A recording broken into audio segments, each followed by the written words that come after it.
Alright, Algebra 2A kids, want to give you a little bit of help.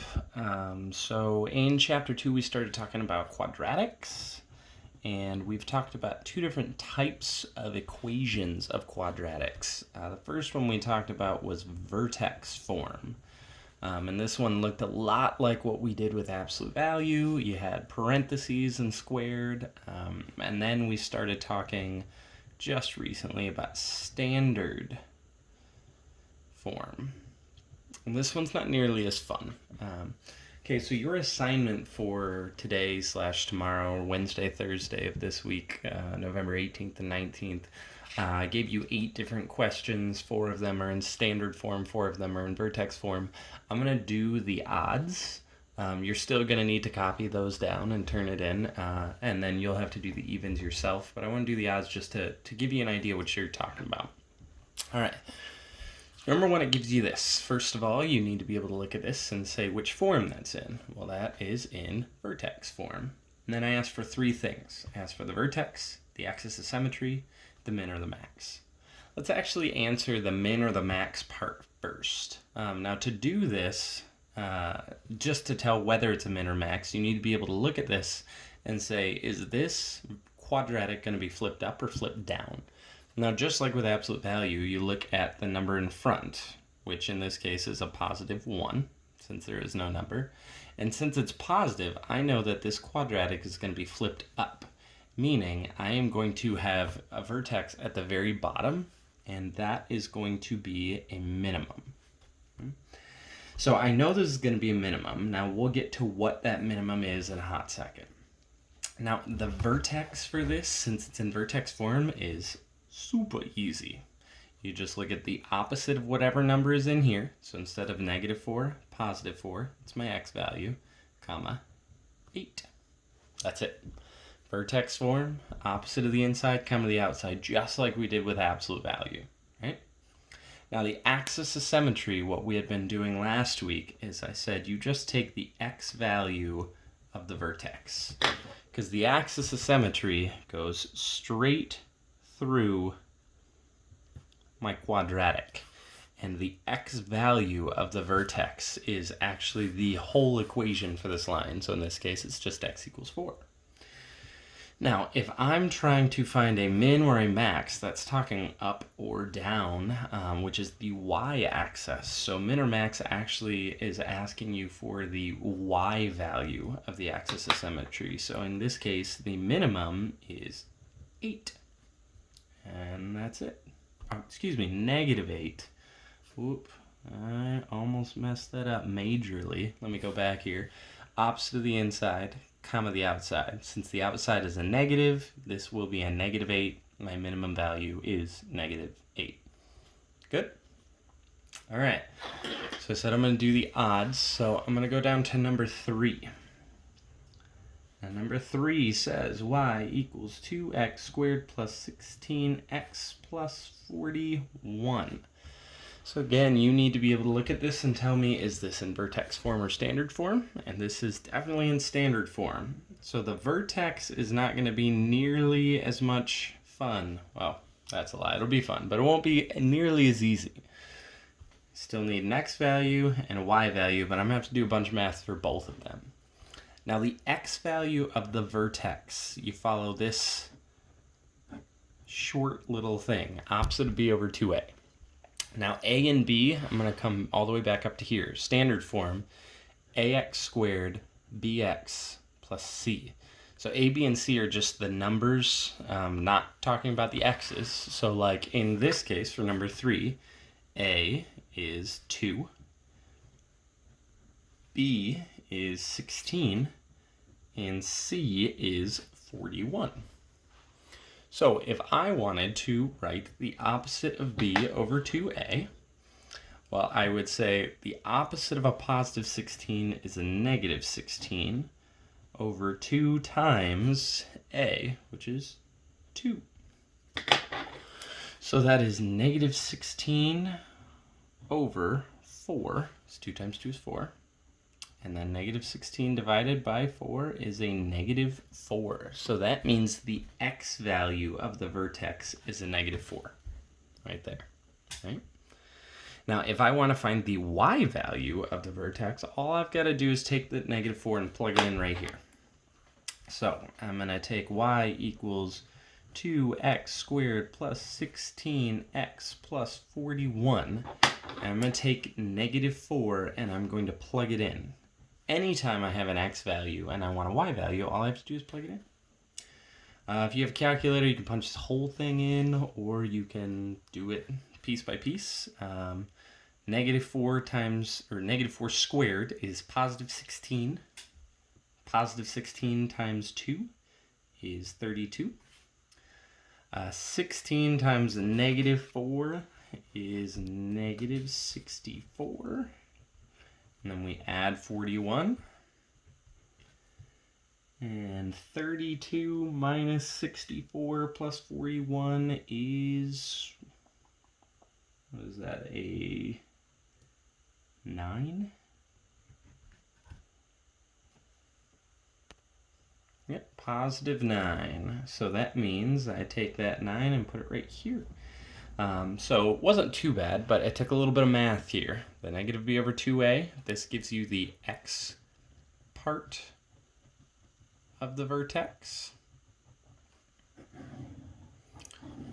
And then this gives you the y part of the vertex. All right, so there's the vertex, -4, comma, positive 9. Now if I want to find the axis of symmetry, I just need the x part of the vertex, which in this case is -4. And if I want the min slash max value, I wrote it backwards, but that's fine. Min, max, max, min, whatever. I'm going to look at this, and again, I'm going to say this is a positive number in front, so I know that this is flipped up, right? So I know that I'm going to have a minimum value, and it is the y portion of the vertex, which is 9. So my minimum value here is 9. So if I were to look, let's see, -4, positive 9. If I were to look at how this were graphed, just very roughly, it would look something like this, where I would have a y value of 9, x value of -4 for the vertex, but my minimum value is right there. Cool. Okay. Now when you shift down to numbers 5, 6, 7, and 8, you are going to have to graph. I'm sorry, you're going to have to draw your own graphs, but there's only 4 of them, and I made it so that they all will fit on smaller graphs. 8 by 8, I think, is the most you need. All right, so I'm going to do a couple of different things here. To start off, I'm going to do number 5. So we are looking at y equals -2 times x plus 4 squared plus 3. All right. Now vertex form is much nicer, you may have guessed, than standard form. So the very first thing I'm going to do, whether it's vertex form or whether it's standard form, is I'm going to find the vertex. Okay. Now vertex for this one is, since it's in vertex form, very easy. Opposite of the inside, comma the outside. -4, comma 3. So that's going to be the first thing that I'm going to put. -1, 2, 3, 4, comma 1, 2, 3. And these do not have to be perfect. All right, and then I'm going to answer myself a question. Is this going to flip up or is this going to flip down? Well, since I have a negative in the very front, I know this is actually going to flip down. I don't know exactly what this looks like yet, but I know it's going to flip down. Okay. Now, in the video that you watched, you saw that this was a -4 for the x value. X values are the important things here. And the dude that we, or the video that we watched, he looked at values on either side of what we knew. So we already know what the y value is when x is -4. So I want to figure out, well, what if it's -3 or if it's -5? So I'm going to plug one of those in just to show you what happens. I'm going to use -3. I'm going to take y equals -2 x plus 4 squared plus 3, but I'm going to plug in -3 and I'm going to see what comes out. Okay. So let's do a little simple math here. Negative 3 plus 4 is 1. 1 squared is 1. Negative 2 times 1 is negative 2.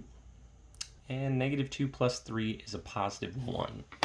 So what that means is we just came up with a point negative 3 comma 1. So come back here, negative 3 comma 1. All right, now here's the nice part. I'm going to draw my axis of symmetry, which goes straight down the middle of all quadratics. You don't need this, but it's super helpful. Vertex is always going to be on top of the axis of symmetry. Anytime you find a point on one side of the axis of symmetry, you can mirror image it over to the other side. Okay. Now I'm going to show you a little trick here. I actually didn't need to do this specific math here, but I wanted to do it to practice it. What I could have done is I could have actually looked at this number right here. Do you remember when we did absolute value stuff and we looked at that number? We said it was like the slope of the right-hand side. Well, it's the same thing for quadratics, just for the next point on the right-hand side. So this is negative 2 or negative 2 over 1. I could have used that to find my next point. I could have said down 2 to the right 1, and that would have given me my next point. Now sometimes people will just take these 3 points, they'll connect them with a quadratic. You can kind of get the idea, but I want to find one more point. So now we know these 3 x values. I've got negative 4, negative 3, negative 5. So I'm going to go 1 on either side, either negative 2 or negative 6. It actually doesn't matter which one you pick. I like to pick numbers that are closer to 0. So I'm going to pick negative 2, and I'm going to do the exact same thing that I did before. I'm going to plug in negative 2. Okay. So y equals negative 2 times x plus 4 squared plus 3. I just took my equation, and I took out x, because I'm going to use negative 2 as my x value. Now we do some simple math. Negative 2 plus 4 is positive 2. Positive 2 squared is 4. Negative 2 times negative 4 is negative 8. And negative 8 plus 3 is negative 5.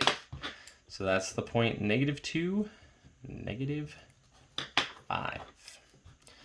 So I'm going to come all the way back up here and I'm going to plot that point. Negative 2, and then I go down 5. 1, 2, 3, 4, 5. I'm going to mirror image that on the other side as best as I can. Something like that. And see, that gives me 5 points. And that gives me a pretty good idea of what this quadratic is going to look like. All right, so let's recap. I found the vertex. Vertex form, that wasn't too bad. After the vertex, I found 1 point on the right-hand side. I could use the quick and simple way of just looking at whatever number is in front. Oh, can't see it. Whatever number is in front and following that as a slope. Or I could plug in an x value. And then I found 1 more point on the right-hand side by plugging in an x value. Anytime I find a point on one side of the axis of symmetry, I can mirror image it over on the other. Again, notice axis of symmetry. Anytime I've got a point on the right, I've got the exact same point just on the left-hand side, mirror image. Okay, that was number 5. All right, let's do one more. I'll show you what this looks like if you are doing something in standard form. For instance, 7, y equals x squared plus 4x plus 5. Okay, this is number 7. Okay. Now, just like before, I'm going to start with my vertex.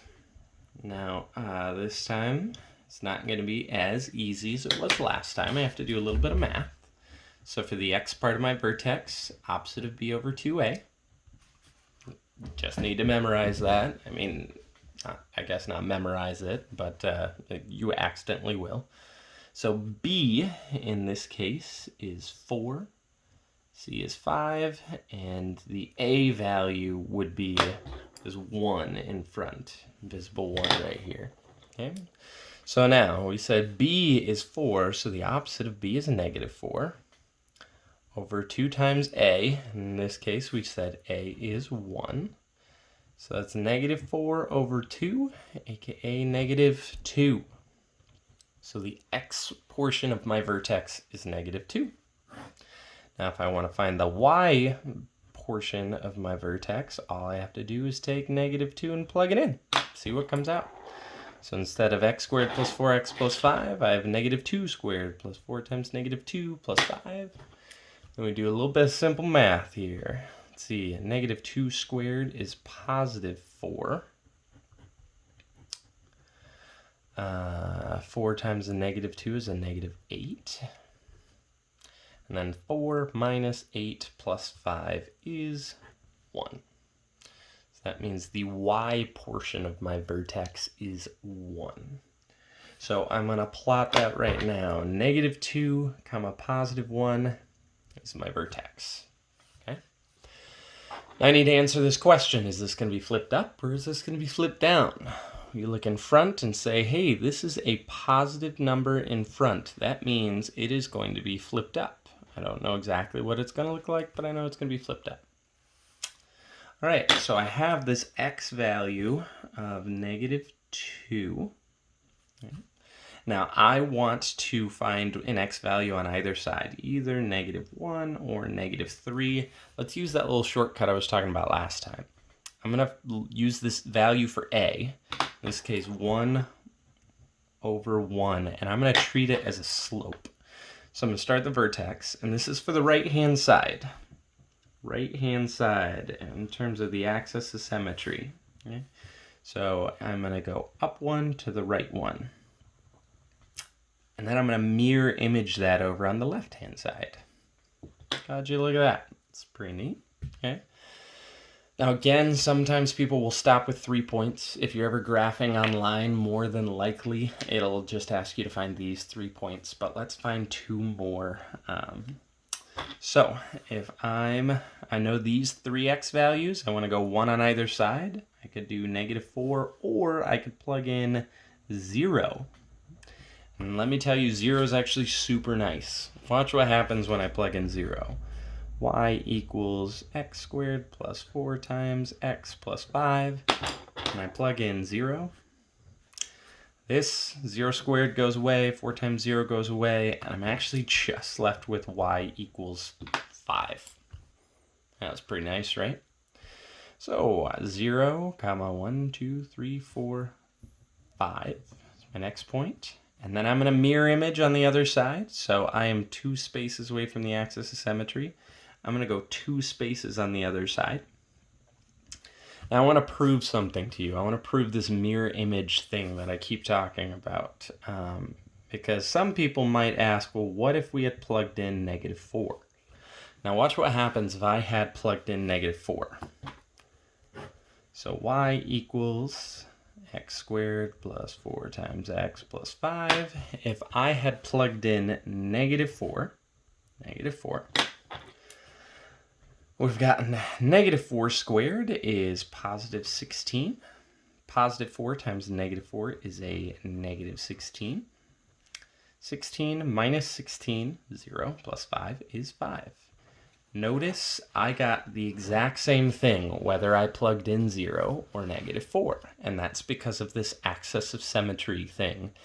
It's the same on both sides. So, yeah, that's it. So the nice part about that is it doesn't matter which one you plug in. So you just pick the easiest, plug it in, and use your mirror image. All right, I hope that helps.